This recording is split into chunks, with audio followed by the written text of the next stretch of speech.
working through love. And before we dive into that passage, I want to share this story with you. In the 20th century in America, amidst the fervor of social change and civil rights movements, there was a man named Jim Jones. And if you hear that name, you probably know where I'm going with this. Jim Jones emerged as a charismatic preacher, and he had this vision of equality and justice and even communal living. And some of you probably know where this story is about to go, but for those of you who don't, please hold tight with me.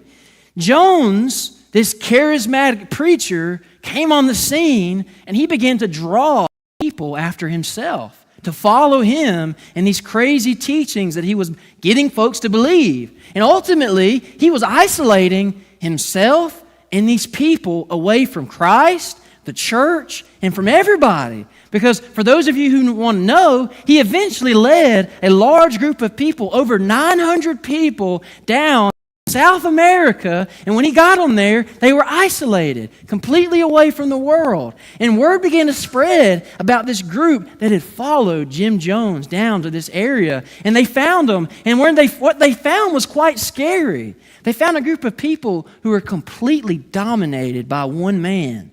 They were, in essence, slaves to Jim Jones. They did whatever it was that he wanted them to do. They were isolated from the world because a false teacher had come in and convinced poor people that they had to follow him for salvation and not Jesus.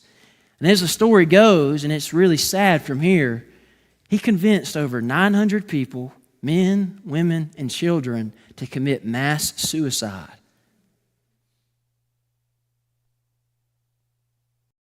What does that mean for us? There are people out there who want to kill us, who want to draw us away from Christ, who wants to isolate us from the truth.